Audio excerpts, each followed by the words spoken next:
It begins by setting the stage.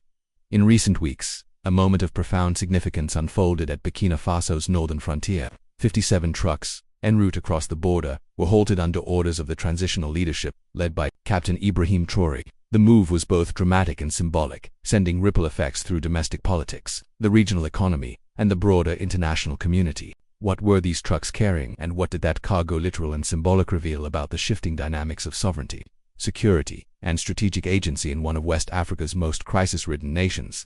At the outset, it's essential to recognize the decision's multifaceted roots. Burkina Faso, under Captain Traoré's leadership, has emphasized a posture of proactive control over its borders and its economic lifelines.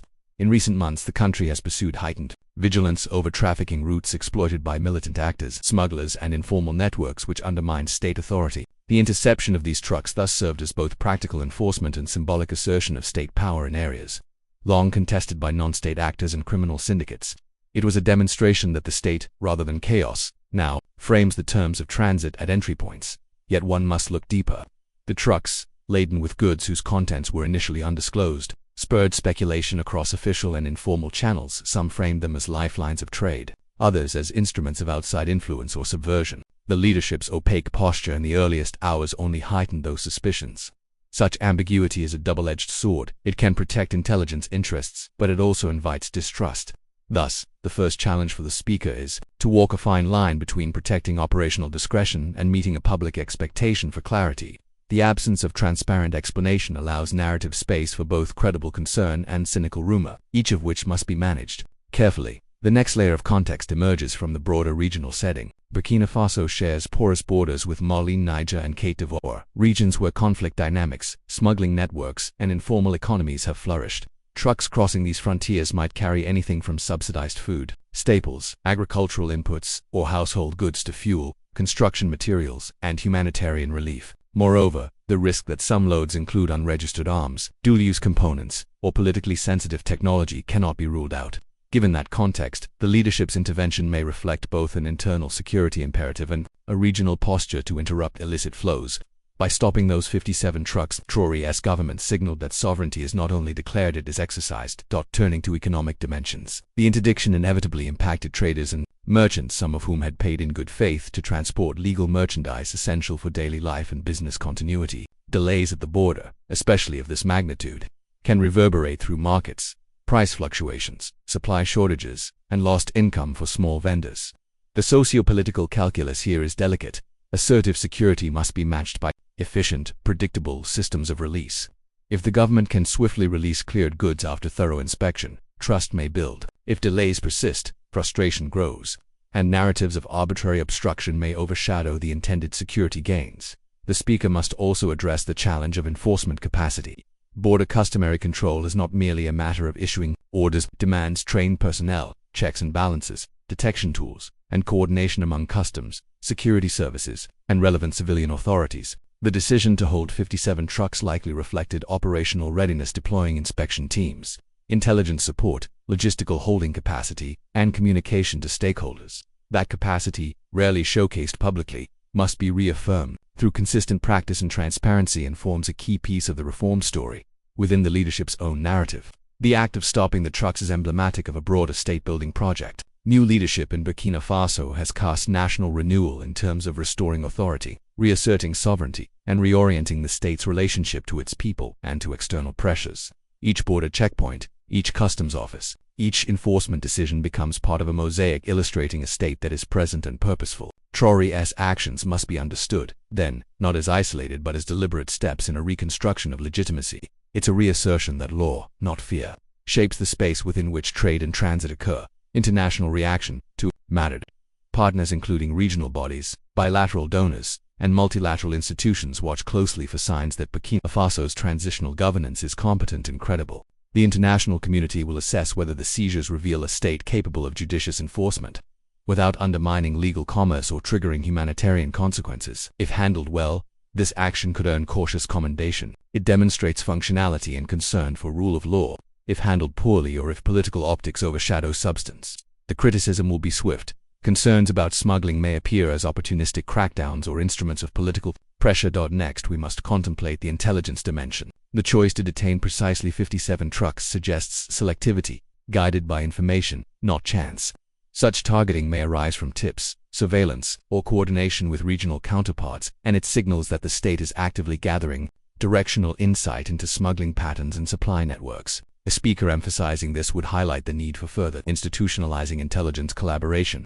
What's learned should be transformed into systemic capabilities that guide future border strategy, including risk profiling and notifications. As clarity emerges about the cargo, the government faces a second turning point. If the trucks were carrying legitimate commercial goods, food, textile imports, construction materials, the measure must be validated by ensuring clearance, apology, if warranted, and process reform to prevent unnecessary disruption. If the cargo contained contraband, Monday's arms, strategically sensitive materials, or supplies linked to militant groups, the speaker's narrative shifts. The message becomes one of vigilance validated, and the state's decision to intervene justified. In both scenarios, a structured explanation, one that protects sensitive information but demonstrates responsible action, will reinforce legitimacy. Next, think about domestic politics. Within Burkina Faso's evolving political landscape, such an action might be interpreted variously: as a power play by military figures, as bureaucratic overreach, or as a necessary correction to long-standing weaknesses in border governance. Opposition actors, civil society, and regional elites all craft competing readings. A wise speech acknowledges these dynamics, recognizing the right of scrutiny, inviting independent auditing of procedures, and proactively engaging stakeholders to explain intent and learn lessons. That gesture turns a potentially inflammatory action into an opening for inclusive reform, linking the incident to broader transformation. One must consider how border enforcement ties into efforts to formalize informal economies and expand the tax base, an essential element of sovereignty. Unmonitored transit channels deprive state revenue and inflate risk. By reintegrating these flows under lawful supervision, the state both earns funds and decreases criminality. Revenues collected from clear trade can finance public goods, roads, schools, clinics that reinforce legitimacy. The incidental cost of detained trucks, therefore, is not merely a burden but a lever for redevelopment. Turning momentarily to hypothetical scenarios, one can imagine that among the 57 trucks were humanitarian consignments, food aid, medical supplies, electricity generators. If so, diplomatic tact becomes critical. Humanitarian actors must be notified and engaged to minimize harm. The cost of delaying life-saving goods is high. The speaker could convey that the leadership acted to ensure compliance, not to obstruct relief. And so long as mechanisms exist to fast-track legitimate consignments even amidst heightened security, the policy can be defended as both firm and humane. Later, one might add another layer of nuance, that some trucks could have carried dual-use cargo items with both civilian and potential military application. In contested border regions, such goods pose elevated risk. The action then becomes a preventive measure, not only to secure borders, but to prevent escalation of violence or unauthorized armament. A speaker might stress that disallowing such materials without proper vetting is a responsible step toward regional stability, not a provocation. The next dimension is transparency. What matters most in restoring public trust is the state's willingness to communicate. If the leadership can articulate what happened without compromising sources through press statements, parliamentary reports, or monitored briefings, decision becomes part of citizens' collective understanding. If details remain shrouded, suspicions deepen. Formalizing a debrief, sharing statistics on border seizures, explaining protocols, this turns exception into institution. Transitioning to longer-term considerations, the brokered message is that borders must be corridors of lawful opportunity, not shadows of risk.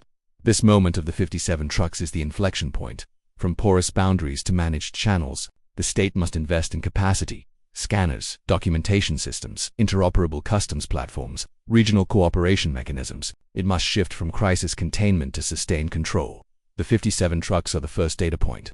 The challenge ahead is scaling systems that make seizures rare exceptions rather than routine chaos. The speech's tone now pivots to caution, asserting that such assertive action must be sustainable. A border closure or mass stoppage cannot be the norm, it's too costly. What lies ahead is a balancing act. Vigilant enforcement, efficient trade facilitation, continuous engagement with traders, and risk-informed protocols. Customs modernization, staff training, anti-corruption measures, digital tracking, these must be the new normal. Turning outward, the government's next move may well involve sharing the lessons from this episode with regional partners. A regional intelligence bulletin, joint training exercises, shared risk databases. These can generate collective resilience across the Sahel. Traoré's government, by demonstrating capability, provides a model, but it must evolve from reactive interception of 57 trucks to proactive regional strategy that anticipates threats and coordinates response. In constructing the narrative, the speech also nods to public sentiment. Ordinary citizens, many of whom rely on cross-border goods for daily needs, may feel anxious. The The state must balance lawfulness with empathy. Public information campaigns, clarifying that essential goods will not be indefinitely blocked, and offering channels for redress, will alleviate economic and social anxiety. This is part of the social contract: enforce borders, but keep compassion central. Once the story of the stopped trucks is complete, once inspections conclude and findings are shared, a follow-up speech or communique can transform narrative ambiguity into considered authority. If contraband was involved, publicize that fact and detail the response: legal action taken, items seized, actors held accountable. If cargo was legitimate, apologize and release it swiftly, and announce procedural improvements that will prevent undue delays. In both cases, learning and adaptation become the headline toward the conclusion. Reflect on what this episode signals about Burkina Faso's evolving strategic posture. It suggests a leadership that is willing to take decisive action, to confront risks, and to assert state authority over contested spaces. It speaks to a government that understands sovereignty is not merely symbolic. It is exercised through control of customs, borders, trade, and transit. It signals that the state aspires to be a credible actor not just domestically, but in a region grappling with insurgency, economic fragility, and fragmentation. But the narrative must also underscore humility. One bold action does not a transition make. The halted trucks are a single event in a longer, more complex process. They must be embedded in an institutional continuum: regularized inspections, transparent processes, clear legal frameworks, and accountable outcomes. The momentum generated by this decisive step must be harnessed by reforms, not dissipated by ineptitude or opacity. Now one may close by inviting reflection on the long-term stakes.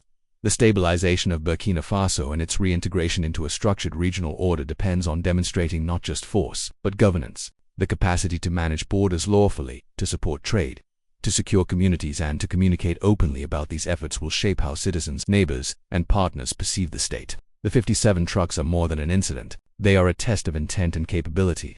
What follows will determine whether that test becomes a cornerstone of credible renewal or a missed opportunity.